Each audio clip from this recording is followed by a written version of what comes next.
Hey, everybody. Before we begin, I just wanted to make this quick announcement about the podcast. April is National Poetry Month. So, in April, next month, I will be featuring all writers as my guests. More than that, I'm going to be featuring 2 writers a week. So, rather than having the weekly episodes, on Mondays, I'll have a writer, and then I'll have another writer again on Thursday. And in the following week, it'll be the same thing. A writer on Monday, a writer on Thursday. So you're getting 2 episodes per week, all April, and they'll all be writers. Some will be poets. Most of them will be poets, but others will be writers of fiction or experimental literature, writers of nonfiction. The idea is just to feature writers and writing craft and to have craft discussions for those who are interested in creating a writing practice or have a writing practice and want to hear how other writers manage their writing practice. So that's what April will be dedicated to. That's sort of going to be the way I celebrate National Poetry Month, and I hope you celebrate it with me. I'm really looking forward to this. I've been curating these episodes since January, sort of reaching out to writers, putting this thing together. And now that they're all been produced, I can't wait for April to come around so that we can all celebrate National Poetry Month together. All right. Thanks for listening, and on with the episode. On with the episode. Oh, on with the episode. I don't know if I've done a podcast this early. Oh, Interesting experience seeing the world before 11. yes. Um, so, welcome to the podcast. Thank Thanks you. for doing this. My pleasure. I love the idea of your YouTube channel, and I know you have a physical space as well, but I found you through YouTube. So, Yeah. primarily what I've been doing is interviewing, or not interviewing, just having discussions, low stakes discussions with people about their what they do. Hold on, I'm getting an alarm for this podcast.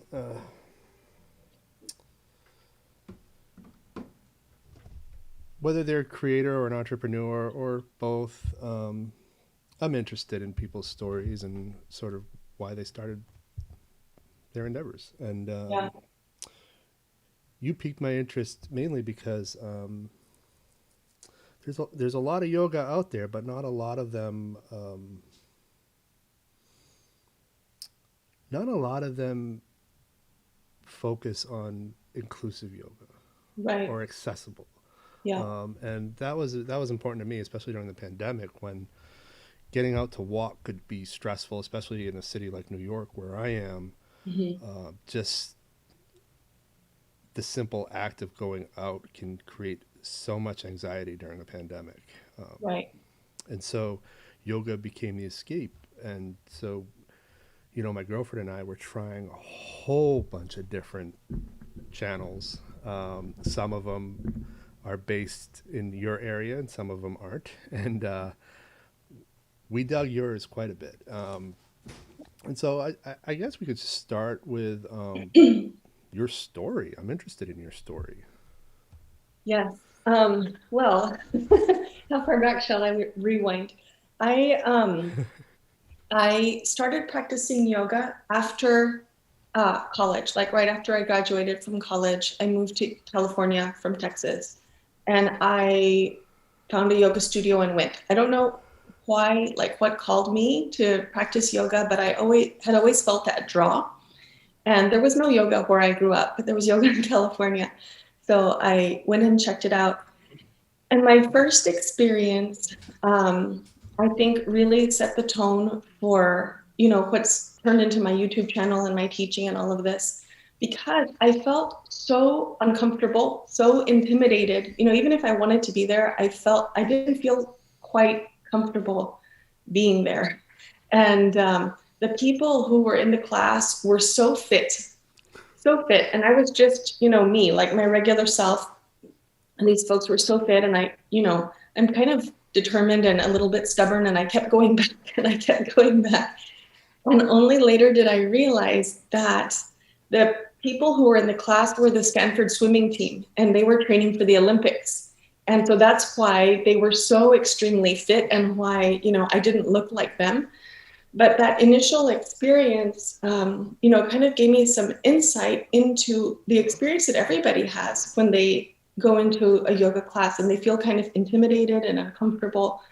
And, at the time I had just started working in high tech, and all of my colleagues were much older than me and sat at their desk all day, and were not fit by any stretch of the imagination. And I thought, gosh, yoga, what I'm learning in my yoga class could really help these folks, but they would never go to a yoga class. And so somehow that planted the seed for me that one day I would like to offer yoga in some kind of way where all kind of people would feel comfortable participating so that they could benefit from everything that yoga has to offer. Yeah, I remember some years back, probably more than 5 years ago, I was asked to go to a studio in Soho, which is a neighborhood in New York City, Mm-hmm. um, because there was a yoga teacher there who wanted video production. This Mm-hmm. this was when the idea of putting yoga videos on YouTube wasn't as prolific as it is now. And it was a woman named Tara who actually, Wow. you I know who know I'm who she talking is. about. Yes. Yeah. And she basically like, you have to take my class first before we can think about having you do video. And I was just like, I didn't belong. Even as a videographer, I'm like, I don't want to really be in a room uh, until I can, unless I'm as fit as these people. It doesn't make sense for me to do it. So I turned that down. Mm. But I never really let it go. I've come and gone and come and gone again and again and again. And during the pandemic, it's been our main form of exercise. Um, Yeah. but I, Yeah, I hear that a lot. I have a lot of followers in the UK, and they are even more locked down than we are in the US. And so they're really relying on, their yoga practice, my videos, to, work on their physical health, but also to work on their mental health because of, the stress associated with living the way that we're living right now. People are experiencing a lot of anxiety and a lot of depression. And I hear through the comments so much about how the yoga practice is helping them and about how surprised they are by how much it's helping them. But, I'm always surprised. Like, it is weird. I haven't really learned the lesson yet that you get in at least a half hour in per day. I breathe so well at night. mm-hmm. Like, it's super weird. And I don't know why I can't remember it every single day. You Mm-hmm. know, so if I have a hard night, it's usually because I didn't do yoga that day. Yeah. It's so important to, and I kind of wish that my initial phys ed classes when I was a kid hammered that in. Like, Right. get a half hour of stretches in or something, at least. Yeah, and it's not just the breathing, but it's whatever is ailing you. Like if you typically have hip pain or back pain or shoulder pain or tension in your jaw or whatever it is that you have going on, a little bit of yoga practice goes a long way to kind of calm all of that stuff down and just generally help you feel better. We just have to make the effort to get on our mat or, turn on a video or whatever it is and begin. But it's not easy. Even for me, life is busy and we have so many responsibilities and commitments and things that we need to do. It's hard to have the discipline to take time out to take care of yourself. Is there? I mean, I think I know the answer, but I want you to talk about it. But is there a correlation between physical health and mental health? Oh, that's a great question. Well, I can only speak from my yoga perspective. And what we find in the yoga practice is, the nervous system. So when we're breathing, and a lot of it is related to the breathing rather than the physical movement. But when we're being mindful and breathing and coordinating the pace of the movement to the pace of the breath, all of that is calming to the nervous system. And, when we calm our nervous system, there's all kinds of benefits that happen. We reduce, if we have high blood pressure, it's reduced. If we have, too much stress hormones, that's reduced. All of the things are, all of the body systems are affected by the mindfulness practice, the breathing, the moving. Yeah, so absolutely. And I'm sure that from an exercise perspective, like a personal trainer or somebody like that probably could, answer more clearly about the link between physical exercise and mental health. But I'm sure that's there too, probably like endorphins or something like that. Yeah, that's what I was thinking. Endorphins. Mhm. Um, what about like have you are there numbers out there that correlate the amount of people that are doing yoga or any form of exercise daily um, to those who are successful or not successful in life in general? Could be Mm, economic success, could just be general happiness. yeah, I don't know. I haven't seen any studies like that, but there are so many studies about, the benefits of yoga. Right. In all different kind of ways. Like I've done some training at the MD Anderson Center in Texas, which is a cancer hospital, and they do tons of studies about the effects of yoga with cancer patients and their mental health and their caregivers, and so yeah, there's tons of real medical studies being done about yoga. So you started your yoga practice what year? 1999. Oh wow. Yeah, And that just started as an in-house studio that you yeah, you go yeah. to. It's Um, in California. at what point did you start doing video? Let's see, that was 10 years ago, so 2011. I started practicing yoga in 1999. I was living in California, like I mentioned, and then I moved to Texas, moved back, to my home state, and found a yoga teacher training program to attend in Austin.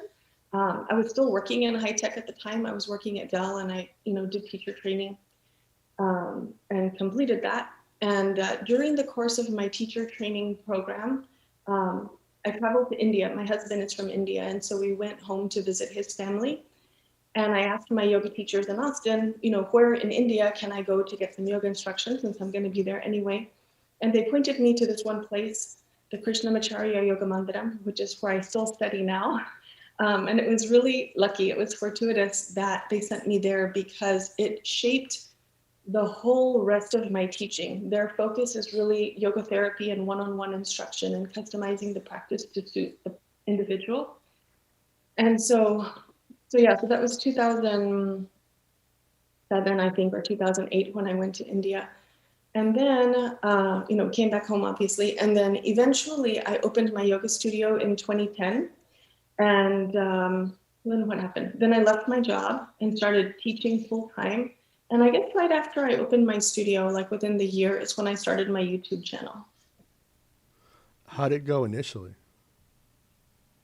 With the physical studio or with No, the the YouTube the YouTube channel? channel. Oh, it was so slow, so slow. I put a little bit of content out there. I didn't really know what I was doing. I didn't have the right equipment. I was just kind of, more or less putting some stuff out there. And like nobody saw it. Like the views were tiny, tiny, tiny. And then all of a sudden in I think 2019, I put out, was it 2019 or 2018? I put out a series of videos with my friend Denise, and it's the Yoga for Bigger Bodies videos, which Hmm. you've maybe seen. And I don't know what happened, but one of those went super viral, and it actually recently crossed 500,000 views. So it's more than that now. But that's the thing that really kind of catapulted my channel and put a lot of eyes on it.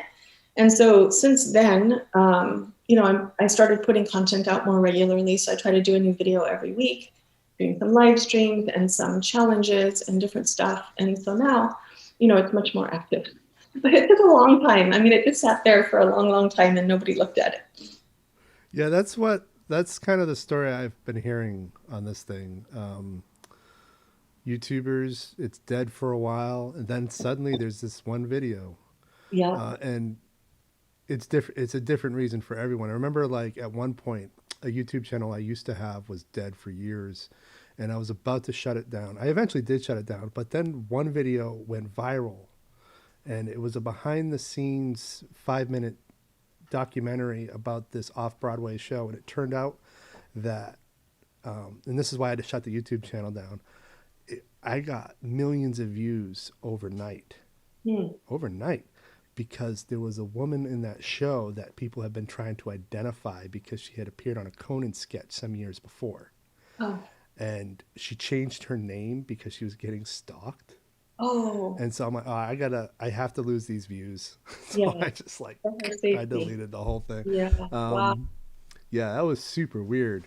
But yeah, it's weird how it just like happens. Uh, what does Denise think of this?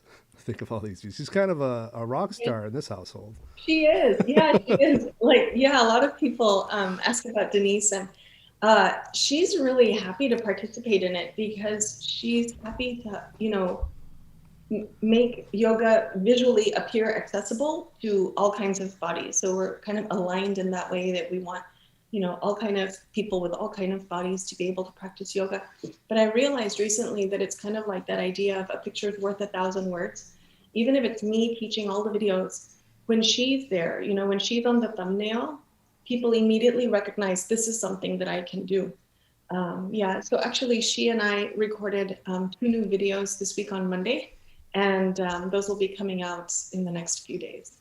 The hardest part for me was getting started. What advice would you give to somebody who knows that maybe they should try this thing, but they don't know how to get started? I mean, just honestly, finding a yoga mat that didn't kill my bones Mm.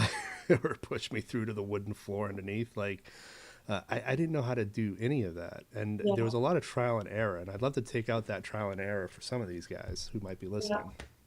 Yeah, there are a lot of barriers to getting started with yoga. Some people are worried about, well, what kind of clothes am I supposed to wear? And when you're at home, that part doesn't really matter that much. Equipment is important, especially if you have achy knees, like if kneeling postures are going to hurt you if you're kneeling on the floor. Um, but really, we can find things around the house that we already have that we can use for the yoga practice. Like, if you need padding for your knees, you can use a towel, just fold it up a few times. Nothing beats a yoga mat in terms of the tackiness. Like if you're trying to do something like downward facing dog or something where you might slide. So yeah, there's all kind of yoga mats, all kind of price points, but just find one that's reasonably dense so it doesn't just squish down to nothing, and a color that you like so that you're more likely to pull it out and use it, and just start. And the what I hear a whole lot in the comments on my channel is that people go on YouTube, look for beginner yoga, and the first several videos they find are not actually beginner level at all. They're even the first posture is something they can't do. They start to feel discouraged. They feel bad about themselves. They're like, I'm never going to be able to do this. And then they find my channel and they realize they can do it, and they feel so happy, and then they continue practicing. But for people who are brand new, I recommend, I guess I can just talk about my own channel. I have a series about, it's a 7-day beginner challenge. And so it really teaches from the foundation level how to get started with yoga practice. One of the videos that Denise and I just recorded is beginner yoga for bigger bodies. That was inspired by, again, some of the comments that I receive on the channel. There's one lady who messaged just a few days ago, and she said that she has a bigger body and also some health issues. So even the videos that Denise and I did earlier were too difficult, like too challenging for a way for her to start. So now I've created one that's, really, really beginner level, so that what's really important is that people should feel successful from the beginning. If they feel like they're not successful with it, then they're not going to continue. So, hopefully I can somehow manage to get the right video in front of them so that their first experience will be a good one. Do you compartment your videos by playlist? More and more, yeah. Yeah, recently I've been having a lot of requests about I can't kneel, I can't get down onto the floor. So now I'm making playlists based on these kind of more niche requirements. Like here are all of my videos that don't include any kneeling. That way you can easily find what you need in practice and not get partway through a practice and then get stuck because you can't finish it. Yeah, it's interesting, that thing about how beginner videos aren't necessarily really beginner videos, especially for different body types. Like Mhm. there was one that I remember from some years back where the beginning posture was just sitting cross-legged, and at that time that was really difficult. Yeah, it's Some so people don't hard. understand how hard that can be for some Right. people. Yeah. You know, in my tradition of teaching, in the Krishnamacharya tradition, there's a set sequence of how we're supposed to approach the yoga practice. Like first we should do the standing postures, then we do the lying postures, then we do the sitting postures. And I think that it's that way because standing postures are most accessible for most people. Almost everybody can stand. And if you can't stand, you can sit on a chair and you can still do the similar type of poses. After you warm your body up enough in standing, then most people will be able to lie down, you know, on the floor or maybe on their bed or something. And then after we do that, you know, we work on the hips a little bit, mobility. Then the body's prepared to move to sitting. But trying to start in a sitting posture is really hard for most people. Earlier, you said that you're still um, learning under a school in Mhm. India. Was it Yeah. India? Yes. And I really dig that because it brings back another through line of this podcast, and that's that idea of lifelong learning. You're a teacher, but you're also still learning. Yeah, the course that I'm currently doing is it got interrupted by COVID. It's the yoga therapy course. So I'm learning, you know, how to teach yoga, how to use the tools of yoga in a more therapeutic way.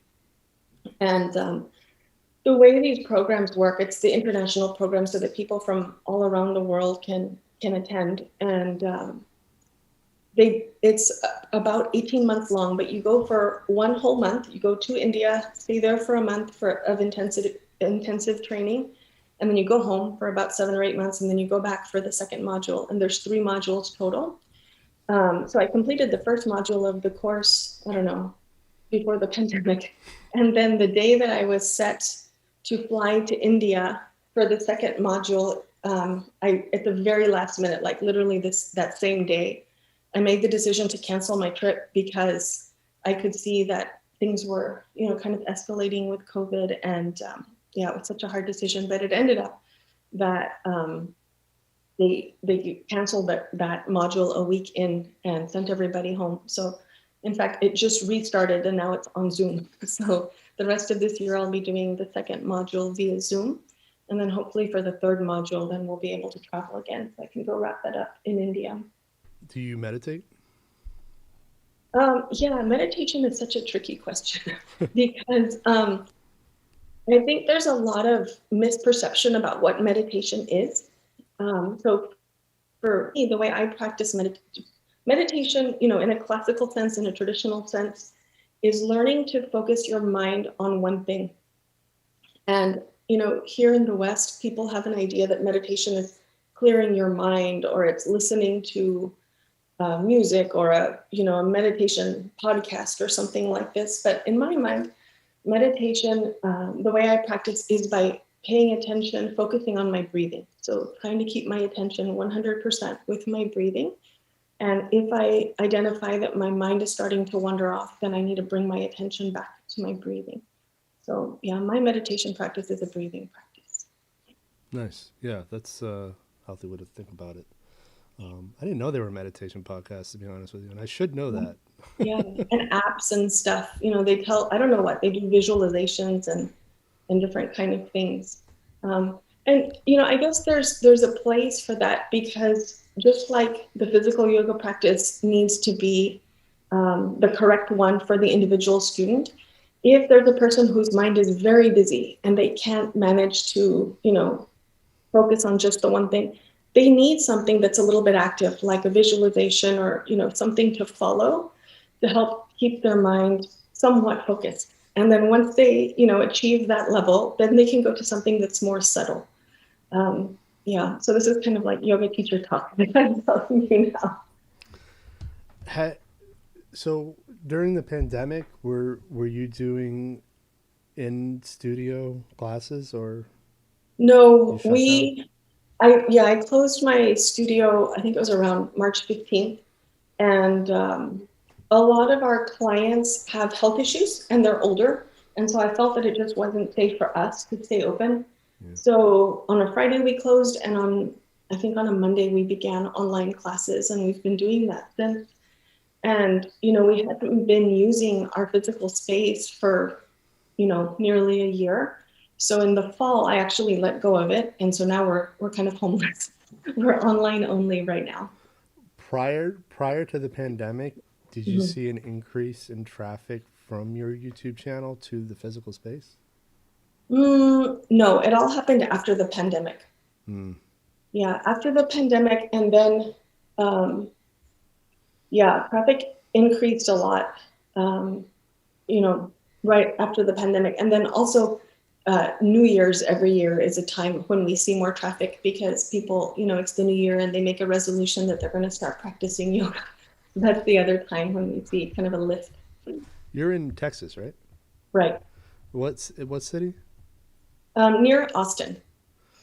What do you think of the influx of Californians coming through? Since I lived in California before, I'm not super mad about people from California coming here, but we are seeing housing prices increase like crazy.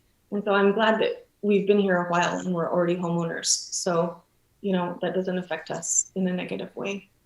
Great. Yeah, but we do see a lot of signs that say, don't California my Texas. Yeah, I think I saw a meme of that.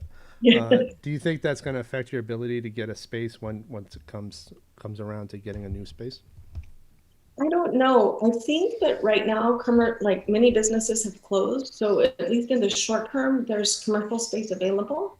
But in the longer term, who knows? Like, yeah, the housing market is crazy here right now. They're building so many houses. They're actually, auctioning off lots, which is unprecedented. They've never done that here before. So there's definitely a lot of influx of new people. That's weird, the auctioning. Mhm. What do you think the I know I've been going back and forth here. It's kind of the nature of it. Um, in your experience, what has been some of the biggest challenges that heavier people have faced getting started with this? Like, Getting started with yoga. yeah, like one of the more recurring problems that you've had to help them navigate. Mm, I think the main one is just like we talked about earlier of not finding a practice that's suitable for them. That's the main barrier. And then once they realize they can practice, they're fine. They just go. They practice all the time. Like I have a few students who I know have been practicing daily for like 6 months, 9 months, a year. Like once they find the practice, for the most part, people are all set and they can go.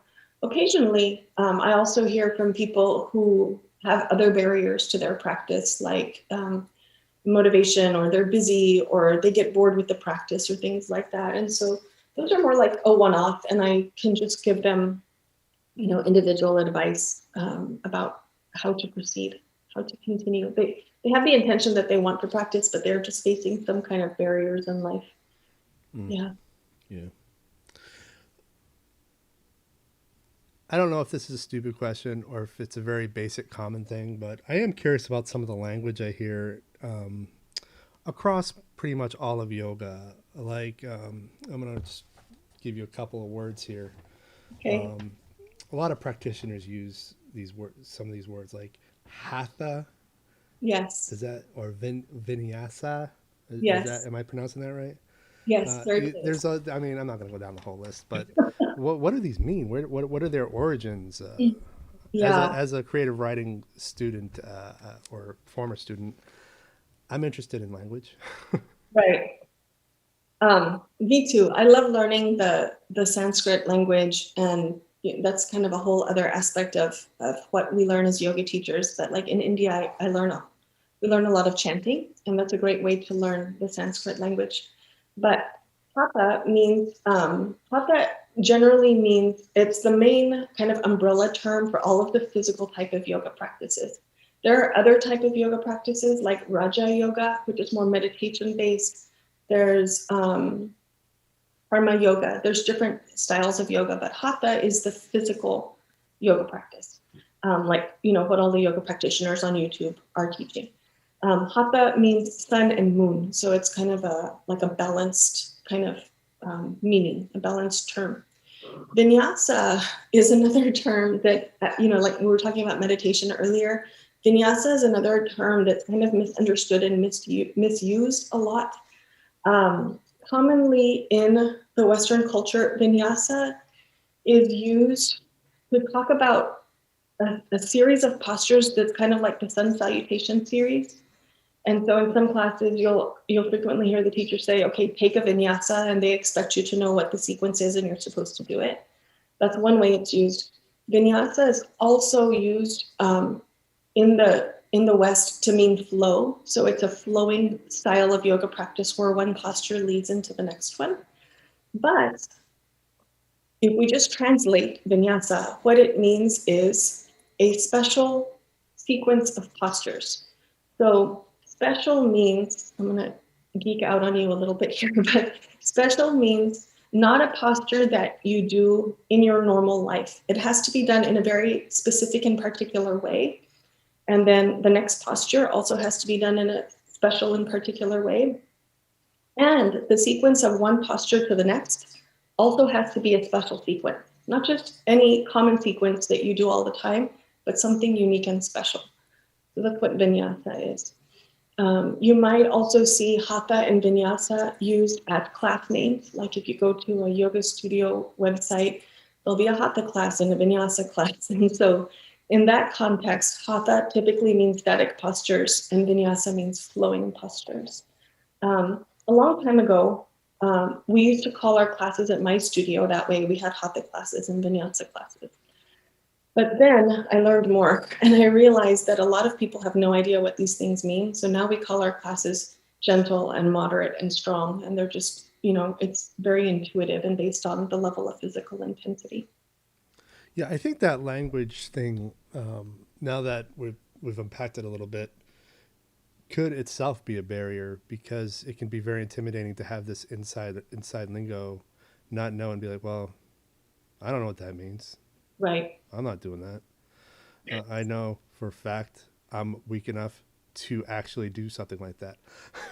But if it actually is gentle, I'll go in, and maybe in that process I'll learn what other terms are used for that type of practice. Yeah. Yeah. When I train people to be yoga teachers also, and so many of them are like, that's one of the reasons that they hesitate to sign up for yoga teacher training because they're afraid of the Sanskrit. They're not sure that they can do it. And the way I look at it is, because really, in all senses of the philosophy, I am for making the practice fit the person. However you practice, totally fine. So as a yoga teacher, if you're not comfortable speaking the Sanskrit term, the Sanskrit name of the posture, it's okay. Just say it in English or don't give it a name at all. Just tell the person how to do it. It's perfectly fine. So even for my yoga teacher trainees, if they want to learn the Sanskrit, I'm happy to teach them. If they're not comfortable with it, that's also fine. What do you hope? Do you don't have to go into too many details of any business plan or anything, but I'm curious as to what your thoughts are on where you'd like to take everything you're doing.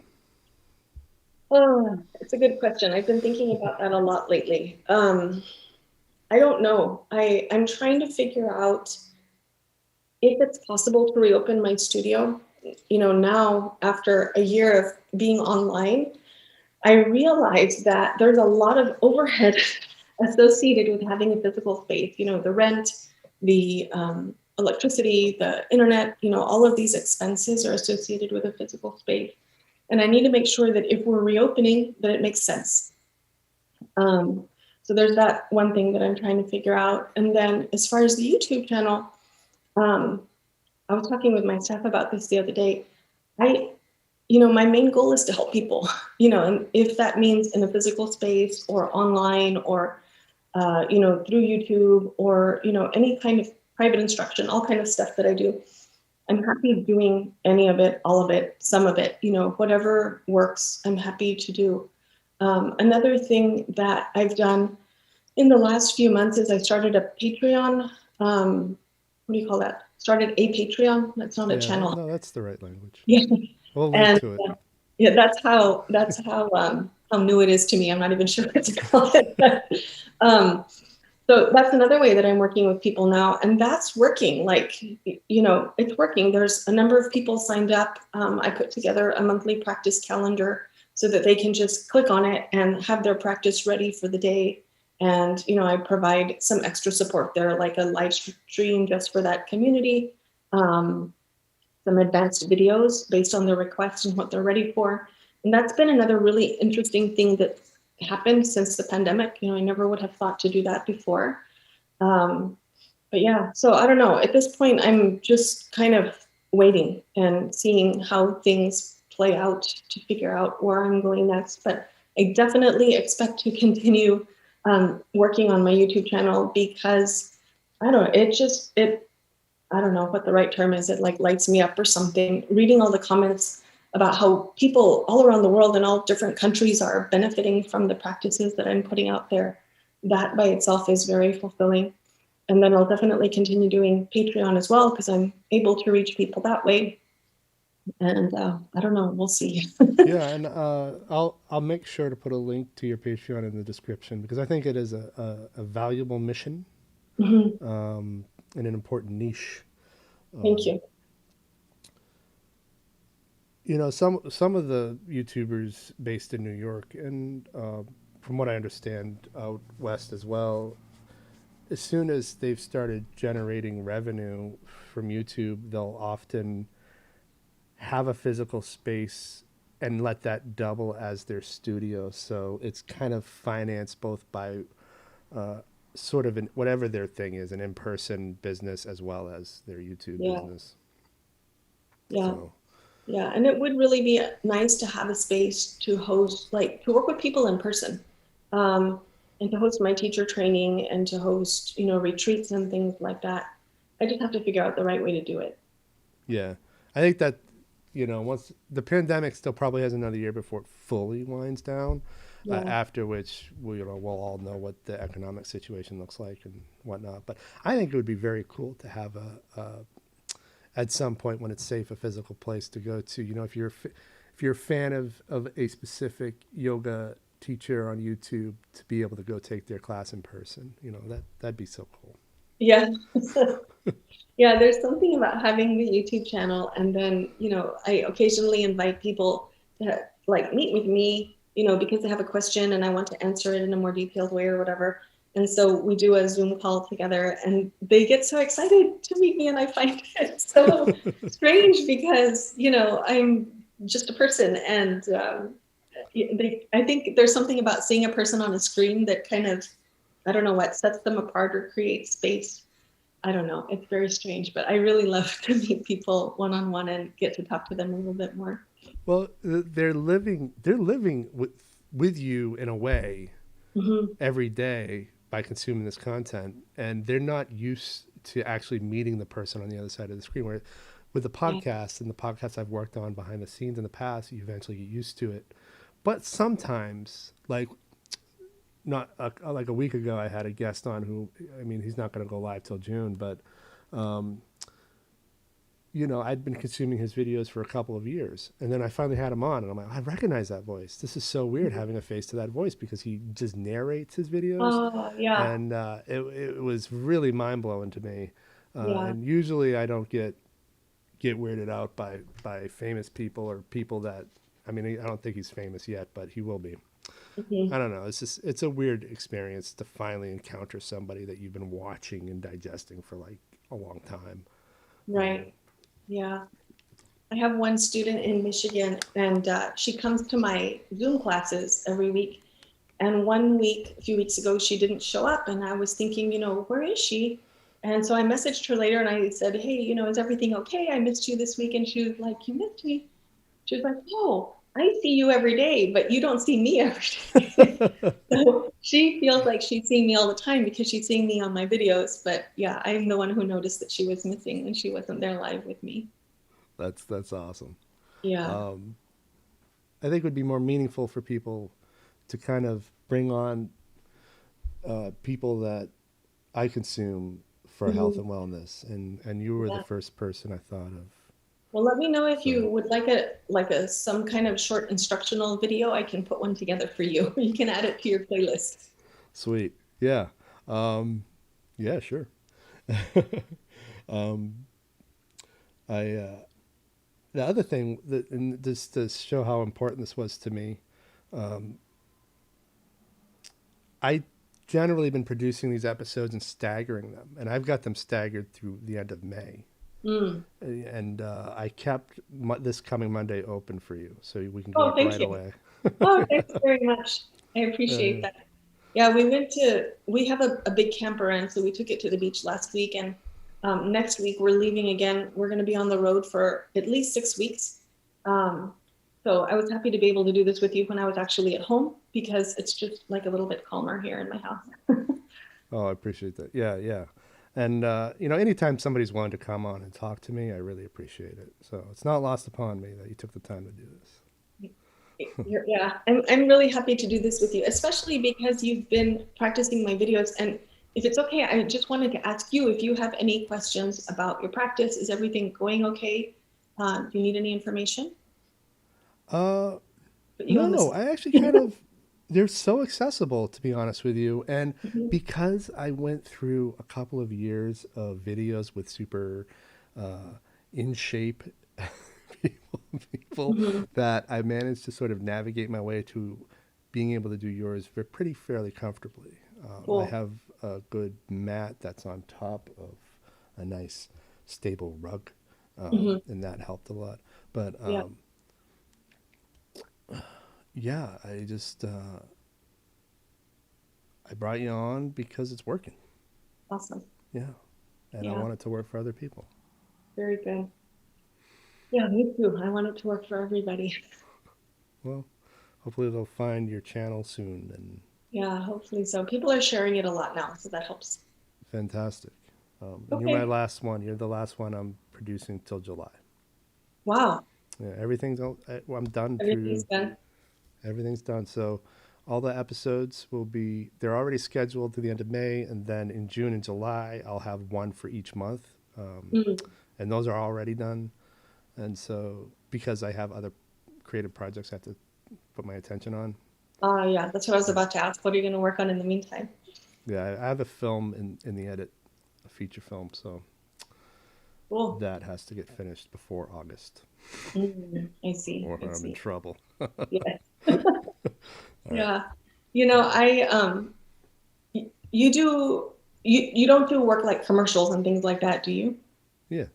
Oh, you do I that. mean, not since the pandemic, but yeah. Right, right. When I was in India, I somehow got roped into acting in a commercial for an app.